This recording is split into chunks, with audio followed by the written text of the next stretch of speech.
Gre za to, da seveda Slovenija ne more in ne sme biti povsod inovativna, ampak se mora tudi zgledovati po dobrih praksah v Evropi. In ena stvar, o kateri danes nekako velja en splošni konsenz, je, da je treba vlagati v primarno zdravstveno varstvo. To vemo že nekaj časa in zato je Slovenija tudi pomembna sredstva vložila v razvoj in krepitev primarnega zdravstvenega varstva, predvsem v tistem delu, ki se nanaša na preventivne programe. Zavedati se moramo, da še vedno nismo uravnotežili kurativnih in preventivnih programov v primarnem zdravstvenem varstvu in tudi nasploh. Za preventivo se še vedno da zelo majhen del tistega denarja, ki ga namenjamo v zdravstvu. In da bi to spremenili, je seveda ne samo potrebno o tem veliko govoriti, ampak je treba čisto konkretne projekte zastaviti, usposobiti kadre in tudi morda pripeljati v zdravstvo nove profile, ker je pa preventiva uspešna samo, če pritegnemo v te programe tiste, ki to najbolj potrebujejo, in govorimo o ranljivih skupinah, se je pogosto treba na lokalni ravni povezati tudi s socialnim skrbstvom in z nevladnimi organizacijami.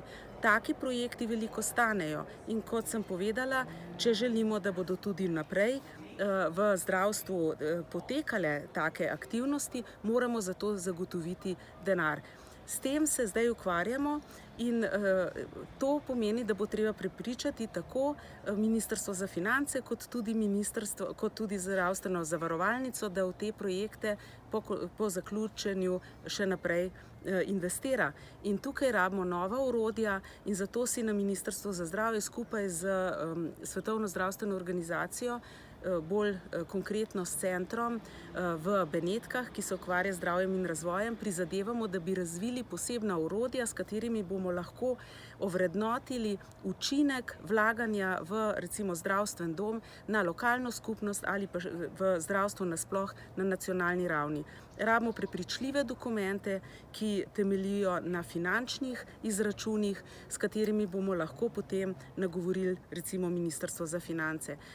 Do tega seveda ne moremo priti sami v zdravstvu, zato je ključnega pomena, da sodelujemo z ljudmi, ki delajo v drugih panogah. Povezani smo recimo v Sloveniji z Inštitutom za bančništvo in finance iz Maribora in mislim, da je to zdaj eden od tistih novih načinov dela, o katerih smo leta in leta govorili, da morajo se strokovnjaki javnega zdravja in sploh zdravstvo kot tako povezovati z drugimi panogami. No, tukaj smo zdaj to konkretizirali in pričakujem, da bomo skupaj s Svetovno zdravstveno organizacijo ob sodelovanju z mnogimi drugimi državami v tem projektu razvili neka orodja, ki nam bodo pomagala konkretno dokazati, zakaj se investicija splača, pa tudi kakšna investicija se res plača.